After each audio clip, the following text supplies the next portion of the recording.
जय श्री राम। जय हनुमान जी भक्तों।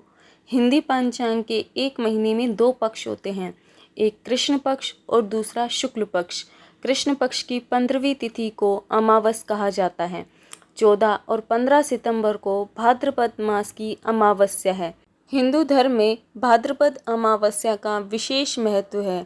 भाद्रपद मास के कृष्ण पक्ष की अमावस्या तिथि को कुश ग्रहणी अमावस्या, पिठोरी अमावस्या या भादो अमावस्या के नाम से भी जाना जाता है। अमावस्या तिथि के दिन गंगा स्नान, दान, धर्म, पितरों को तर्पण आदि कार्य करना बहुत शुभ माना जाता है। ऐसा करने से पितरों का आशीर्वाद हमें प्राप्त होता है और पितृदोष भी दूर होता है। शास्त्रों में अमावस्या से जुड़ी हुई एक कथा बताई गई है।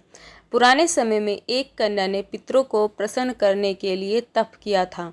उस कन्या की तपस्या से पितृदेवता प्रसन्न हो गए और उसके सामने प्रकट हुए।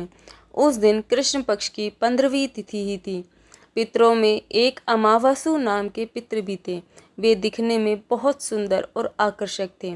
जब कन्या ने अमावसु को देखा तो वह मोहित हो गई और उसने अपने वरदान में मांगा कि वह अमावसु से विवाह करना चाहती है। कन्या भी बहुत सुंदर थी, लेकिन अमावसु ने उससे विवाह करने से मना कर दिया। कन्या ने उन्हें मनाने की बहुत कोशिश की, लेकिन अमावसु नहीं माने। अमावसु के संयम से अन्य सभी पितृ बहुत प्रसन्न हो गए और उन्होंने अमावसु को वरदान दिया कि अब से कृष्ण पक्ष की 15वीं तिथि अमावसु के नाम से ही जानी जाएगी। इस कथा की वजह से ही हर महीने की कृष्ण पक्ष की 15वीं तिथि को अमावस यानी अमावस्या कहा जाता है। ज्योतिष शास्त्र में भाद्रपद अमावस्या का महत्व बताते हुए कुछ विशेष उपाय बताए गए हैं। इन उपायों के करने से पितृदेवता प्रसन्न होते हैं, जीवन में सुख, शांति और समृद्धि की प्राप्ति होती है। तो आइए जानते हैं कि भाद्रपद अमावस्या के दिन किए जाने वाले इन विशेष उपायों के बारे में। भाद्रपद अमावस्या के दिन पीपल के पेड़ की पूजा करना बहुत शुभ बताया गया है। इस दिन सुबह पीपल के पेड़ पर जल में दूध मिलाकर अर्पित करें और 5 तरह की मिठाइयाँ भी रखें। इसके बाद सरसों के तेल का दीपक जलाकर अपने पितरों और भगवान विष्णु से प्रार्थना करें। इसके बाद हाथ जोड़कर पीपल की 7 बार परिक्रमा करें। ऐसा करने से पितरों का आशीर्वाद हमें प्राप्त होता है। भाद्रपद अमावस्या के दिन पवित्र नदियों में स्नान किया जाता है। इस दिन पवित्र नदी में स्नान करके नदी के तट पर पितरों की आत्मा की शांति के लिए तर्पण या पिंडदान करना चाहिए। इसके बाद किसी गरीब ब्राह्मण को भोजन कराकर दान दक्षिणा दें। ऐसा करने से पितृ प्रसन्न होते हैं और परिवार में सुख, शांति और समृद्धि बनी रहती है। साथ ही पितृदोष से भी मुक्ति मिलती है। भाद्रपद अमावस्या के दिन पवित्र नदी में स्नान करते सूर्य देव को अर्घ्य दें और बहते हुए जल में तिल प्रवाहित कर दें। अगर आप किसी कारणवश पवित्र नदियों में स्नान के लिए नहीं जा पा रहे हैं तो स्नान के जल में गंगा जल मिलाकर स्नान करें।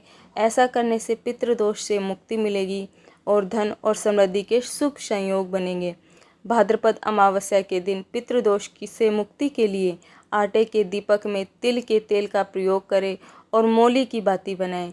दीपक में कुछ काले तिल भी डाल दें और उसे घर की दक्षिण दिशा में रखें। इसके बाद कपूर को घर के मुख्य द्वार पर जलाएं।